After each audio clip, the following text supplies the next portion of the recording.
Well, thank you very much, Maureen, and the whole group. I mean, it's my honor to be part of this great group.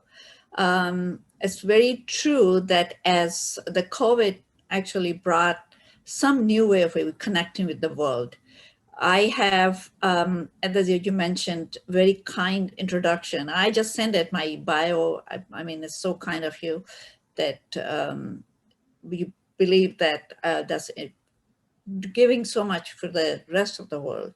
But I always feel honored and humble when I'm part of the group who makes me a better person. So, salam, shalom, good morning, good evening, where everybody is, and peace be on all of you who are listening to us and who might later go over this program. Now, I think connecting globally is probably one of the best topic you could choose at this time.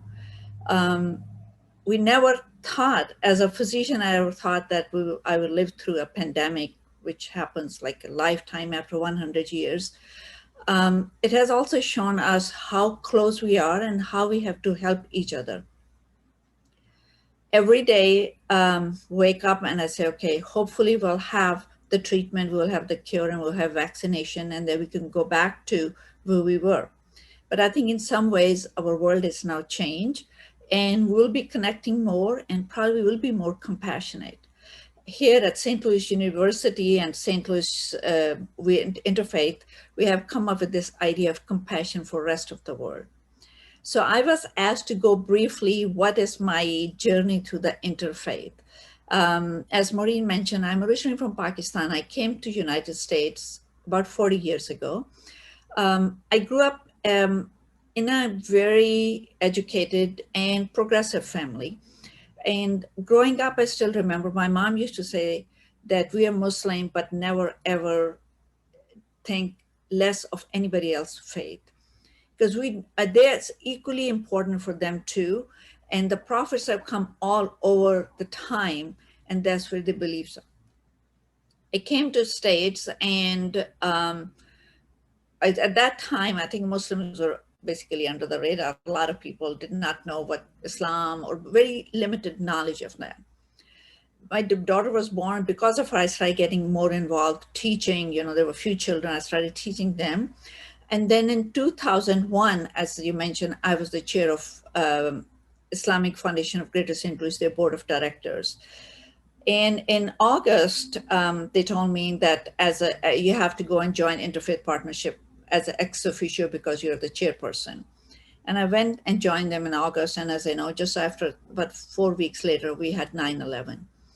But my first meeting in Interfaith Partnership, I said, even if I'm just not the chair, I'm going to be part of this group. It just changed my life that day. I felt how people could connect.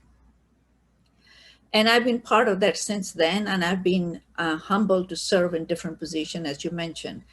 What happened is, I think when you're interfaith group, we always say that we are learning about something, then there's some misconception that they're proselytizing.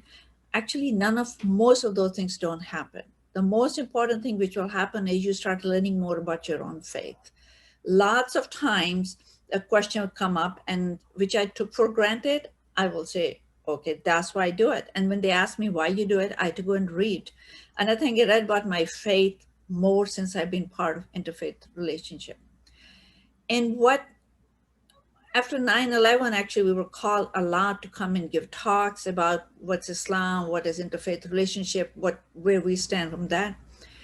And it was amazing, almost after every talk, what I will hear, oh, your faith is so much common with what we believe.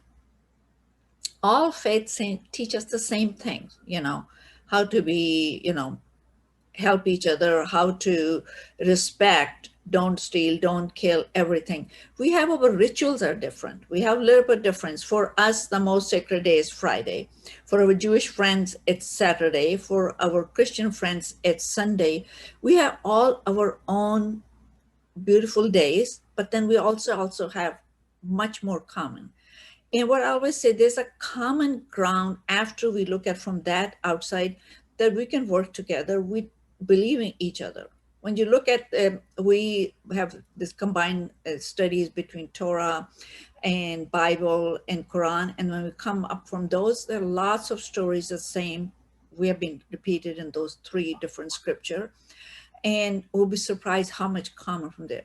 Once we find that common area, that gives us that kind of a trust. Interfaith partnership, we're part of that. Our motto is that we agree to disagree, but we're going to join each other's hands to serve the community. Once you find that central place where you feel comfortable, we can help the community. That's why we are here, that we can just help the community, serve the community. And you can choose many areas which I have found, that we can help each other.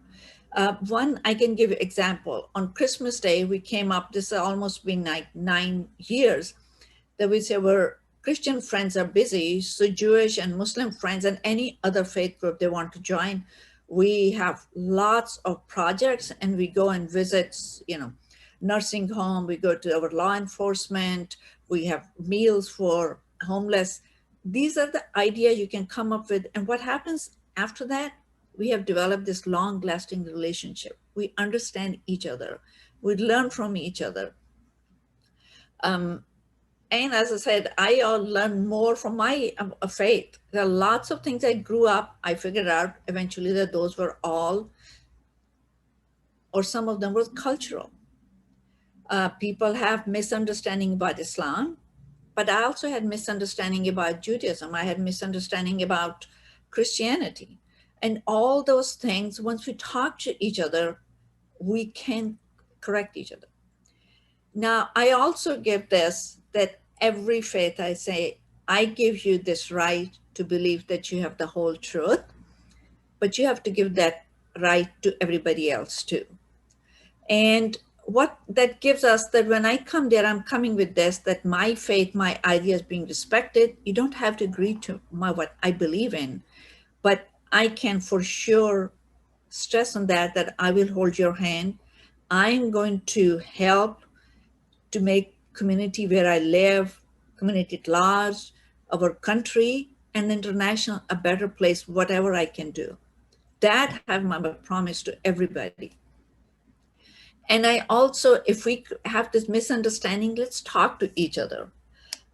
We went to, I can just give a brief example, that we went to Middle East Interfaith group. At that time, even unfortunately, even now, the Middle East, this conflict is going on. So we had Jewish, we had Muslim, we had Christian, we had Baha'i, we had different faith groups. And then we would go in this different areas to go shopping, eating, and we're laughing. And they would figure out that some are Muslim, and some are Christian, some are like Jewish.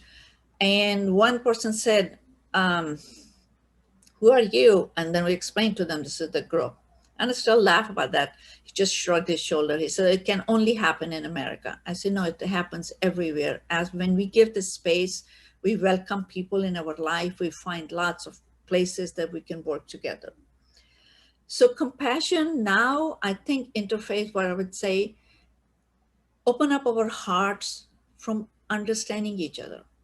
I'm a strong believer that we all have biases. I'm not free from that. And our biases starts from our ethnicity, what our cultural background is, our financial, our status in the community.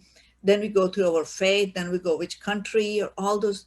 I think we have to learn to start looking into internally. Once we can fight those, open our hearts, there's a lot of space that we can bring people together.